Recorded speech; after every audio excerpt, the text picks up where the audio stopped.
que favorezca que ese antígeno sea reconocido por un linfocito T. ¿Ok? Y si es reconocido por un linfocito T, me va a estimular a un linfocito B para aumentar la afinidad de los anticuerpos. Aumentar la afinidad y la especificidad de los anticuerpos, porque recuerden que los linfocitos B son los que van a convertirse en células plasmáticas y van a producir anticuerpos, pero no van a ser ni altamente específicos contra ese microorganismo si no tienen la señal dada por el linfocito T. Además, que cuando el linfocito T se estimula, genera memoria. Entonces, para que el linfocito T se estimule, ¿qué necesito? Una proteína. Porque el linfocito T, ¿qué es lo que ve? Proteínas, presentadas por las células presentadoras de antígenos. En cambio, los linfocitos B ven cualquier cosa que no sean proteínas. ¿Ok? Lípidos, sacáridos, entre otros. Lo que se pueden imaginar. Esto es acerca de los activantes o moduladores, que son los que acompañan al antígeno. Por ejemplo, los que son de minerales, como el hidróxido de aluminio, estimulan la respuesta de los anticuerpos, ¿no? La producción de anticuerpos también. Los aceitosos, esto depende del medio de administración también.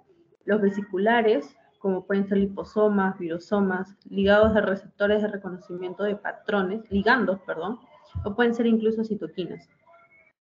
Depende, nuevamente, como les repito, depende de lo que yo quiera lograr, le voy a agregar este inmunomodular. Por eso se llama inmunomodular, porque modula la respuesta del sistema inmunitario.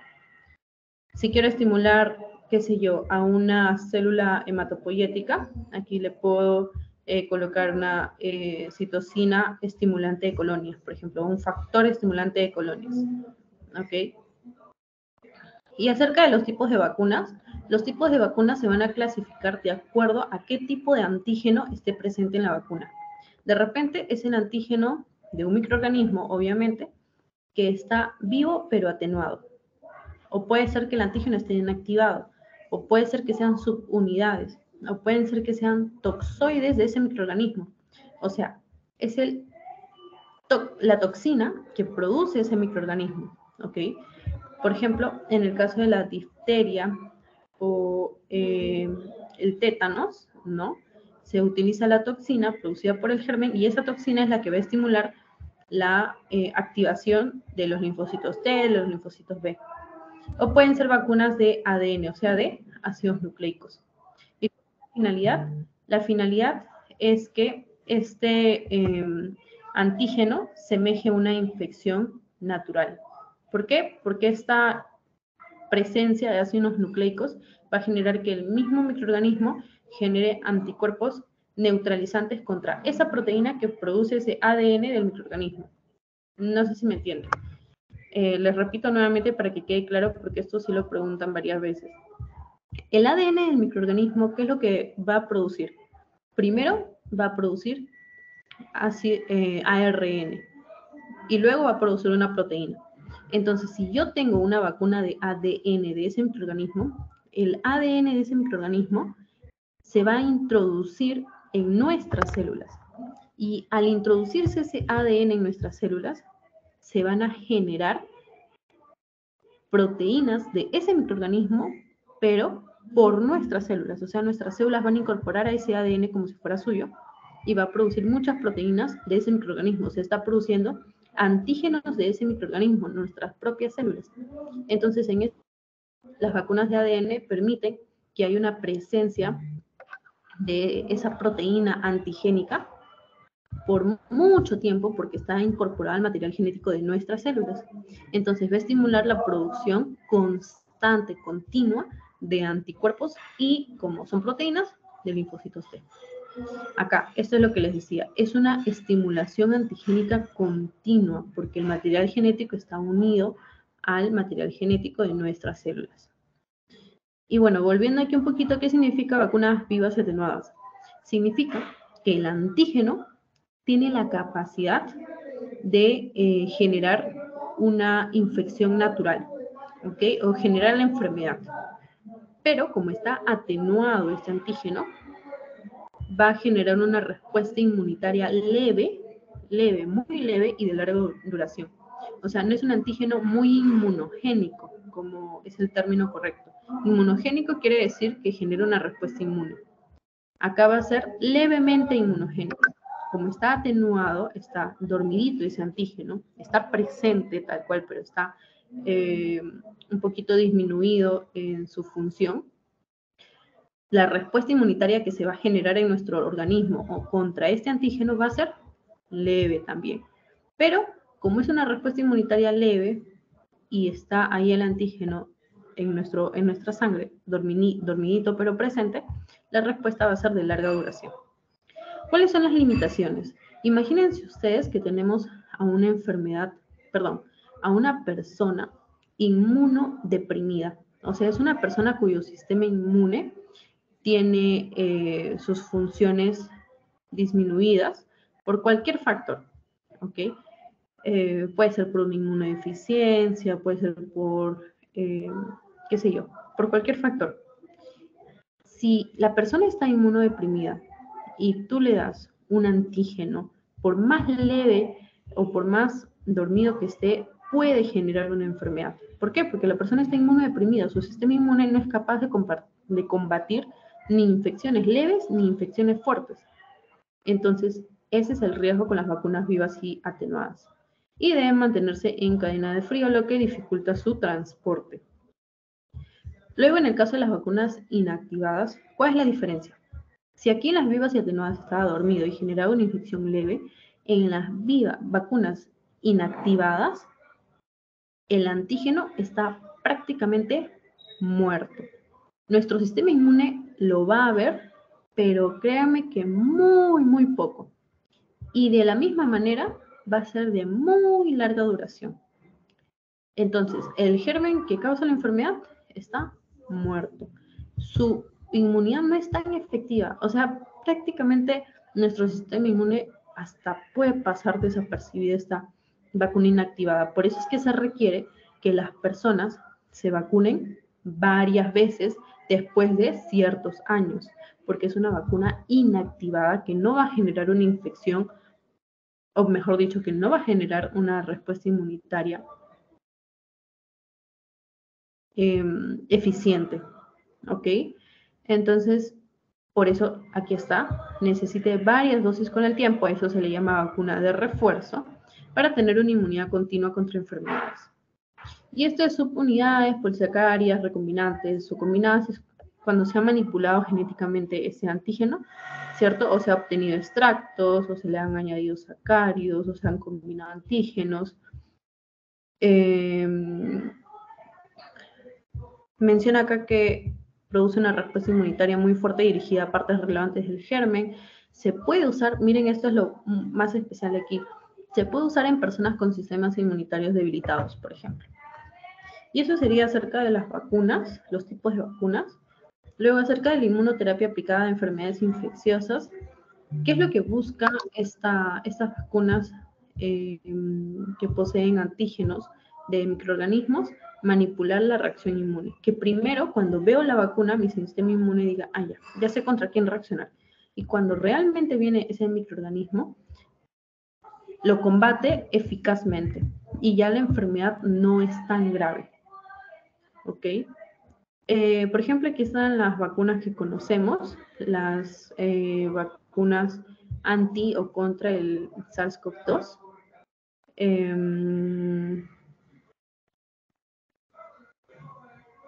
En este caso, entonces estamos hablando de una inmunoterapia activa. ¿Por qué una inmunoterapia activa? Porque no le estamos dando al organismo directamente los anticuerpos. Lo que le estamos dando es un antígeno, que puede ser ADN, puede ser la proteína, puede ser el virus inactivado, el virus vivo atenuado, puede ser el ARN mensajero, para que nuestro mismo organismo genere anticuerpos contra ese antígeno. ¿Okay? O sea, se activa nuestro sistema inmune. Inmunoterapia activa. ¿Okay? En cambio pasivo es cuando yo le doy esos anticuerpos. Y aquí están los diferentes componentes. Este gráfico a mí me gusta particularmente. A ver.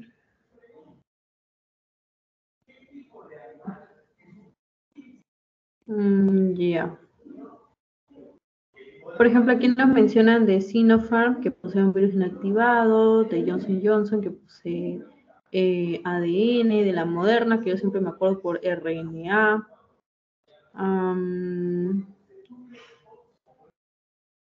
Ya. Igual hay preguntas de eso en el banqueo que les voy a presentar en un momento. Por ejemplo, esto les estaba comenzando. Pfizer y Moderna poseen ARN viral. ¿Por qué ARN? Porque la ARN va a producir proteínas. ¿Cuál es la característica? Que va a ser o va a estar rodeada por un liposoma. ¿Para qué? Para que pueda acceder a las células y que dentro de nuestras células se produzca la proteína S. Porque imagínense que el ARN viral está en la sangre. ¿Qué va a pasar con el ARN viral en la sangre? Nada, porque en la sangre no tenemos ribosomas para que el ARN viral se transforme en una proteína. Por lo tanto, nosotros requerimos este liposoma para que el ARN dentro de ese liposoma se introduzca en nuestra célula y al introducirse en nuestra célula, los ribosomas de la célula van a traducir ese ARN viral en una proteína. Ya. Ese es de Pfizer y Moderna. Luego, la inmunoterapia aplicada a enfermedades crónicas. Recuerden que las enfermedades inflamatorias crónicas, obviamente, van a presentar la activación de muchas citocinas, de muchas células inmunitarias. Entonces, aquí, por ejemplo, hablamos de enfermedades crónicas como el cáncer, la autoinmunidad y las alergias. El cáncer está de más decir porque es una enfermedad crónica.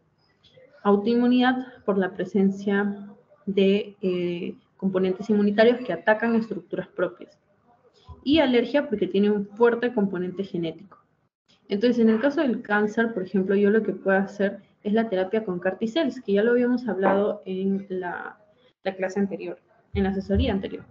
Luego la inhibición de IDO, recuerden que IDO, la indamina de aminasa,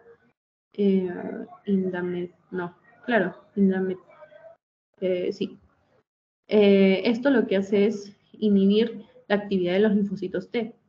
Entonces, si yo tengo un inhibidor de IDO, voy a tener más actividad de los linfocitos T. ¿Y por qué quiero que los linfocitos T, especialmente los citotóxicos, estén más activos? Porque estos van a alisar al tumor. Manipulación de Treg.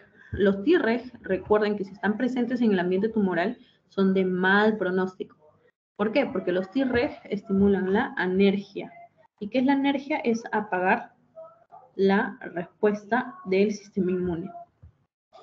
Luego, respecto a la autoinmunidad, yo puedo dar anticuerpos o moléculas recombinantes, que son anticuerpos monoclonales, contra citocinas que estimulan la inflamación.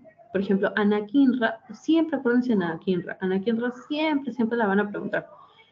¿Va contra qué molécula o qué citocina? Interleucina 1 beta, que es una de las principales citocinas proinflamatorias.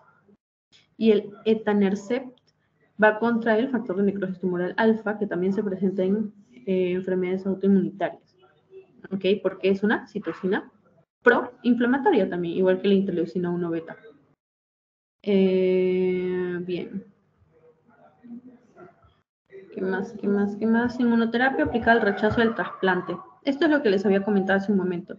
Cuando se trasplanta un órgano, existe una persona que va a recibir ese órgano, que es el aceptor. Hace rato les había comentado que se llama receptor, pero bueno, acá mencionan que es el término correcto, aceptor. Y tenemos al donante del órgano, que es el donante. Entonces, cuando vamos a trasplantar un órgano, estos reciben la denominación de injertos, ¿cierto? Y por lo tanto, deben de tener muy claro la diferencia con implante. Implante, por ejemplo, un implante mamario vendría a estar formado por una estructura que no es viva. Por ejemplo, un implante de silicón, que es muy conocido. Por ejemplo, un implante protésico, una prótesis valvular, o sea, una prótesis que va a cumplir la función de una válvula de nuestras cavidades cardíacas, una válvula aórtica, una válvula pulmonar. Ya.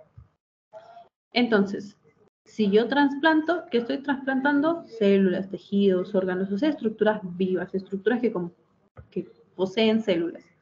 Ahora, si yo trasplanto sangre, o mejor dicho, si yo coloco sangre de una persona a otra, a eso ya no se le llama trasplante, sino se llama transfusión. ¿Por qué fusión? Porque la sangre es componente líquido. ¿Y cuál es la diferencia con los injertos? Los injertos son partes de órganos, son cortes de tejidos, ¿ok? Y las clasificaciones de injertos, perdón, de acuerdo a su origen. Por ejemplo, isoinjerto quiere decir que el gemelo de esa persona, por ejemplo, que tiene el mismo material genético, son genéticamente similares, dona ese órgano. En cambio, al injerto es cuando es entre individuos emparentados, por ejemplo, un hermano, no necesariamente gemelo. ¿Y por qué se produce el rechazo? Porque no hay compatibilidad entre las células del aceptor y las células del donante. ¿Cómo disminuyo yo el rechazo? Apago la respuesta inmunitaria del aceptor. O sea, le digo, sistema inmune del aceptor, por favor, tranquilito, por favor, duérmete un poquito, sistema inmune, que el donante va a darte un órgano y no quiero, aceptor, que reaccione contra ese órgano. Porque imagínense ustedes que el aceptor tenga un sistema inmune súper fortalecido y reaccione contra ese órgano, que es un órgano extraño, lo reconoce como extraño. ¿Qué va a hacer con el órgano? Al final lo va a alisar, lo va a rechazar, por eso se llama rechazo al trasplante. Lo rechaza y no sirvió la operación que se realizó. ¿Ok? Es más frecuente que se produzca un rechazo al trasplante por aloinjertos o por seno-injertos. Seno-injerto quiere decir que cuando se colocan tejidos de seres vivos, no emparentados, no humanos, mejor dicho. ¿Ok? Por ejemplo, puede ser injerto de tejido vacunal, entre otros. Ya. Y al revés, el contrario del rechazo al trasplante es el rechazo injerto contra huésped. ¿Y qué es el rechazo? Es una reacción inflamatoria mediada por componentes del sistema inmunitario. ¿En qué casos es más frecuente? En el caso de trasplante de médula ósea e incluso puede llegar a ser mortal para el aceptor. Y esto es lo que les he mencionado. Autoinjerto, isoinjerto, aloinjerto y senoinjerto son tejidos de diferentes orígenes que se pueden colocar a las personas de acuerdo a sus necesidades, de acuerdo a su relación genética, ¿no? De acuerdo a su origen. Los aloinjertos y los senoinjertos son los más susceptibles a rechazo. ¿Y por qué es el rechazo? Bueno, ya les han comentado un poco de si es un rechazo directo o indirecto, dependiendo de la actividad de la célula presentadora de antígeno. Si es solo la célula presentadora de antígeno del huésped o que existe en el injerto, o si es la célula presentadora de antígenos también del huésped. ¿Ok?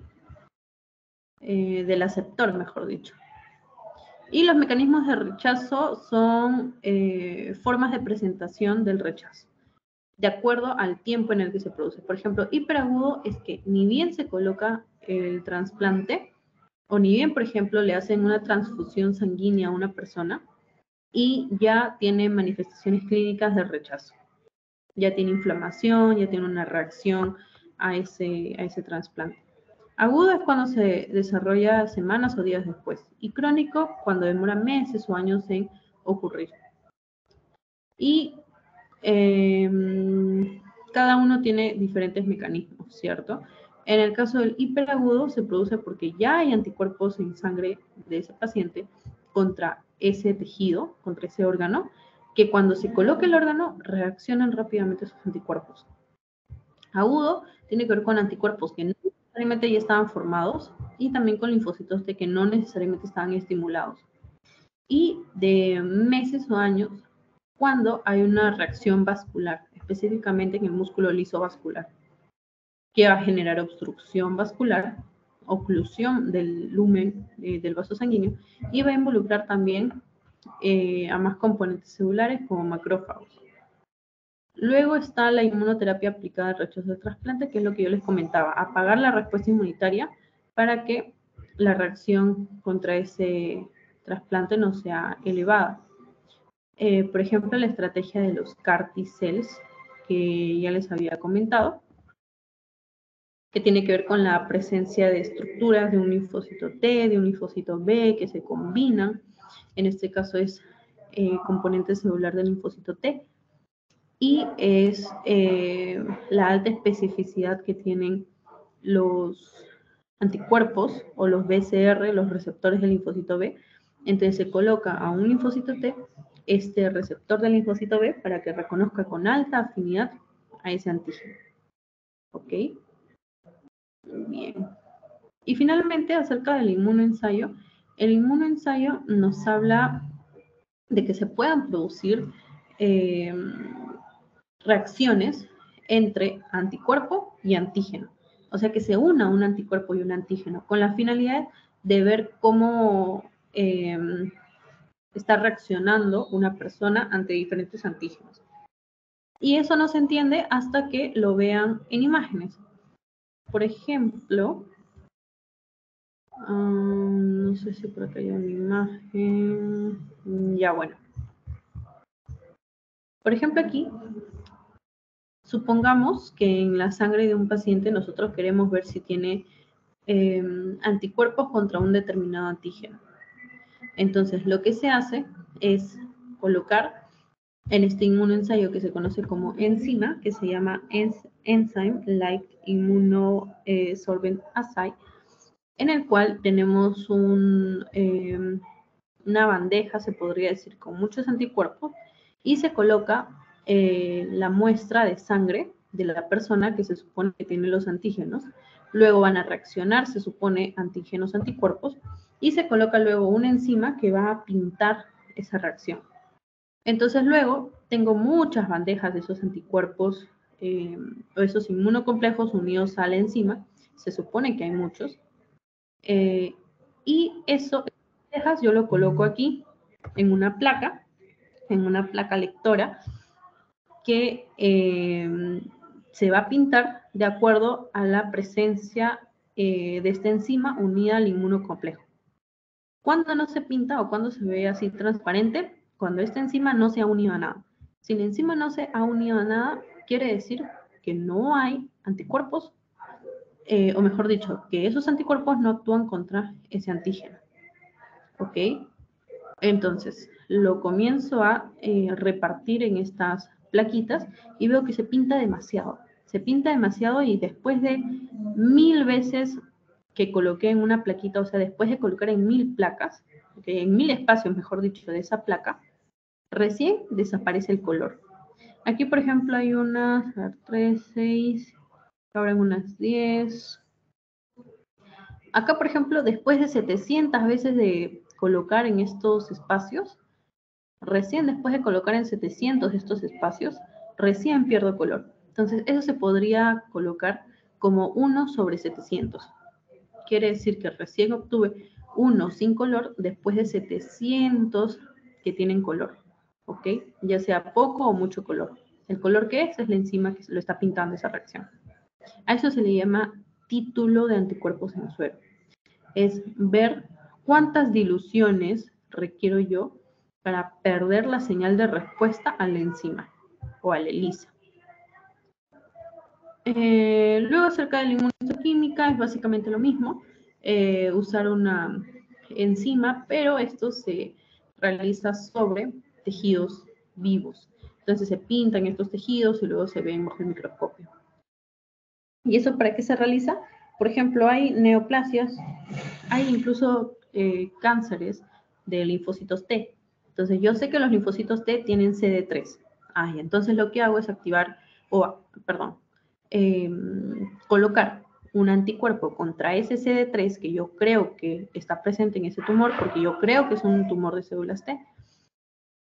Coloco esos anticuerpos, luego a esos anticuerpos les añado la enzima que se va a pintar, y si se pinta, en este caso la enzima lo va a pintar de color marrón. Si se pinta, quiere decir que sí hubo reacción anticuerpo-antígeno y quiere decir que sí hay CD3 ahí y quiere decir que sí es un tumor de linfocitos T. Y aquí hay también diferentes tinciones. ¿Okay? Es el inmunohistoquímico, es con el tejido vivo. Y luego en el caso de diagnóstico de COVID que les mencionan acá, se pueden realizar inmunoensayos como puedo ver si es que hay anticuerpos de tipo IgM o IgG. O pues se puede realizar una reacción en cadena de polimerasa, que es básicamente ampliar el material genético, que puede ser ARN o puede ser ADN. Es básicamente del poco material genético de este virus que hay en la sangre de esa persona, yo produzco de ese material genético para que pueda ser leído por una máquina. Por eso se llama reacción en cadena de polimerasa. Hay una enzima llamada polimerasa que se encuentra sometida a altas temperaturas en esta reacción de cadena de polimerasa y va a ampliar el material genético y se va a leer mejor.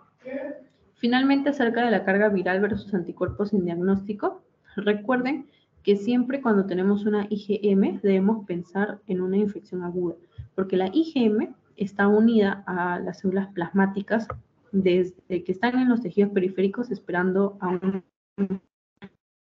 organismo estimulado. Entonces, ni bien la célula plasmática es estimulada, libera lo que ya tiene en su membrana, M. Luego, cuando ya hay afinidad o maduración del anticuerpo, cambia a IgG. Entonces, cuando yo veo IgG, quiere decir que ya esa infección tiene tiempo que le ha permitido a la célula plasmática cambiar su anticuerpo a uno de mayor afinidad contra esa infección, que sería una IgG. ¿Ok? Este inmunoensayo de flujo lateral, no recuerdo que lo hayan mencionado mucho. Este me parece que es acerca de las pruebas rápidas, si mal no recuerdo. Sí, claro. Este es de las pruebas rápidas, porque está la membrana de nitrocelulosa que permite que, de acuerdo a la reacción que se está llevando a cabo, de acuerdo a lo que detecte, caiga la barrita y me va a indicar diferentes resultados. Por ejemplo, los anticuerpos IgM e IgG van a quedar atrapados, IgM primero e IgG después. Y C significa control. O sea que si se marca la rayita en la C, a la altura de la C, quiere decir que este test rápido está funcionando correctamente. Entonces siempre se tiene que marcar el que tiene la letra C. Si se marca solo la rayita a la altura de la IgM, quiere decir que el suero de ese paciente, que yo estoy examinando con esta prueba rápida, tiene inmunoglobulina M contra ese microorganismo, que en este caso sería un SARS-CoV-2. Si se marca a la altura de la IgG positivo, tiene una infección probablemente crónica por ese SARS-CoV-2. Y si es IgM, IgG, probablemente sea una reinfección. O sea, probablemente tiene IgG porque ya tuvo la infección hace tiempo y tiene una IgM recién añadida porque nuevamente tiene una infección. ¿Okay? Eso es una reinfección. Y luego COVID y ELISA es básicamente lo mismo, pero contra SARS-CoV-2 que lo hemos visto acá, ¿cierto? ELISA, que tiene que ver con el título de anticuerpos. Bien, chicas. Entonces ahora les voy a presentar las preguntas para que puedan practicar. Uy, no, aquí está. Ya. ¿Cuál creen que sea la respuesta aquí? Esto lo hemos hablado. En inmunosuprimidos, ¿cuál vacuna o qué vacuna no debo usar? Patógeno inactivado, ADN del patógeno, patógeno vivo atenuado, toxina, antígeno. ¿Cuál creen ustedes?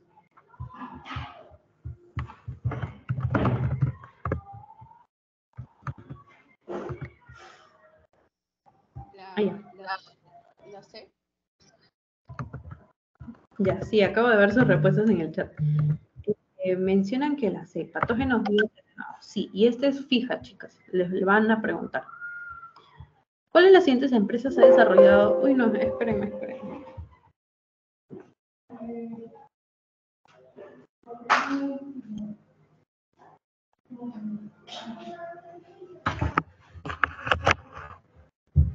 Ya. Vacuna contra el SARS-CoV-2 en la cual el sistema inmune se pone en contacto con todos los antígenos virales. Ya, esa no la mencioné, pero sí decía en la imagen. Ahí decía... ahí a ver, esperen.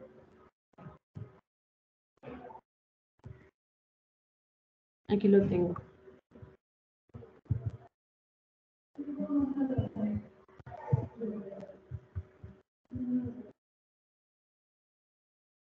Aquí está. ¿Por qué la de Sinopharm tiene a todos los antígenos? Porque es el virus inactivado. O sea, está el virus como tal, solo que está dormidito. Entonces, al final, están todos sus antígenos. ¿Ok? Todos los antígenos va a haber el sistema inmune.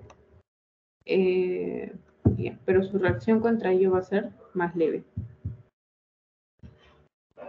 Muy bien, entonces es Sinopharm. ¿Cuál de las siguientes empresas ha desarrollado una vacuna contra SARS-CoV-2 en la cual el sistema inmune se pone en contacto? Se repite, ¿no? Ay, no, se repite. Inmunoterapia basada en la transferencia adaptativa de linfocitos autólogos genéticamente modificados a los pacientes con cáncer.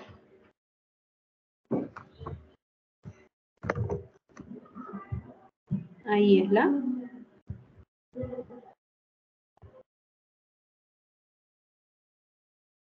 D, muy bien, muy bien, muy bien. No se confíen igual de que esté marcado porque algunas están mal. Proteínas transportadoras involucradas o incluidas en algunas vacunas favorecen la instrucción TB. Yo se los he mencionado. ¿Qué significa que favorezca la instrucción TB, una proteína? ¿Por qué es importante? Y eso lo hemos visto también en el parcial.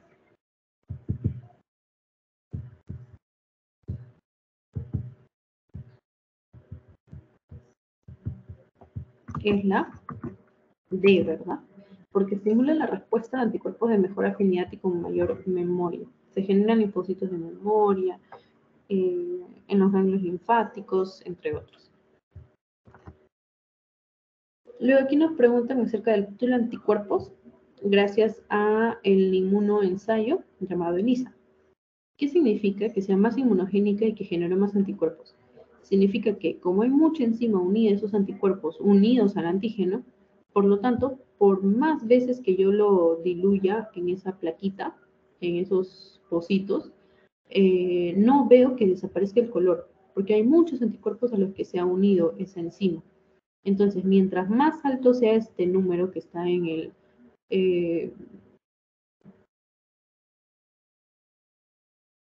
no sé, no recuerdo el término de esto, pero bueno, mientras más alta sea la división, ¿ok? Sí, ya. Significa que ha demorado más en diluir. Entonces, en este caso dice 1 sobre 100.000 y neutralizante 1 sobre 3.000. O sea, tiene una actividad muy neutralizante y tiene una actividad muy inmunogénica. Bien, chicas. ¿En cuál de las siguientes plataformas de inmunoterapia el antígeno viral debe sintetizarse en las células del individuo vacunado? ¿Cuál creen que sea? Dice que el antígeno se está sintetizando.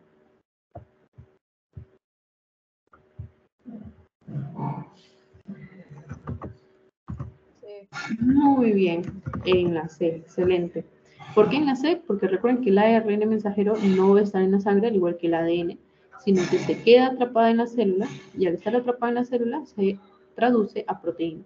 Entonces, la misma célula de nuestro cuerpo es la que, gracias a sus ribosomas, está produciendo proteínas de ese virus. Y eso va a dar una respuesta un poco más duradera, ¿cierto? Bien. Esta es la misma pregunta, me parece. ¿En cuál fue más inmunogénica? ¿Cuál creen ustedes que sea la respuesta? Aquí está mal la respuesta marcada.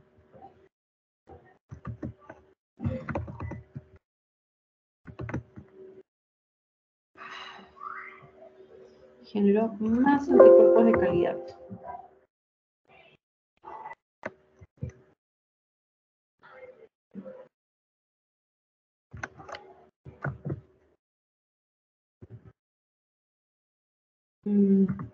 A ver. Ya, Mari dice la E. 1.5000, 1.100. Ya. Para esto, recuerden que Creo que este es el denominador, si mal no recuerdo. Ya. El número sobre el cual se está dividiendo quiere decir que fue esa cantidad de diluciones que se tuvo que hacer para recién desaparecer el color dado por la enzima. Entonces, si yo tengo 1 sobre 5000, vaya, se demoró 5000 pocitos para recién sacar el color. Pero si veo 1 sobre 100, quiere decir que fue muy poco lo que necesité para recién sacar el color, y quiere decir que tengo muy pocos anticuerpos de calidad. Entonces aquí el número que sería es 1 sobre 5000 y 1 sobre 2000. 1 sobre 2000 me diría que necesité 2000 veces diluir eso, y por lo tanto tengo muchos anticuerpos de calidad. Espero que se haya entendido. Ok. No se vayan a confundir porque en la pregunta les pueden poner cuál fue la menos inmunogénica. Entonces acá la menos inmunogénica, a ver cuál sería. Esta de acá, la marcada, la D, ¿no? La menos inmunogénica. Pero eso no es lo que te pide esta pregunta. Pero ¿qué tal en su examen les viene así? Y ustedes se confían porque en el banco les preguntan acerca de los números más grandes. Hay 1 sobre 5000, 1 sobre 2000, eso marca. Pero no, lean la pregunta antes. Y les pueden poner con trampa. ¿Cuál fue la menos inmunogénica?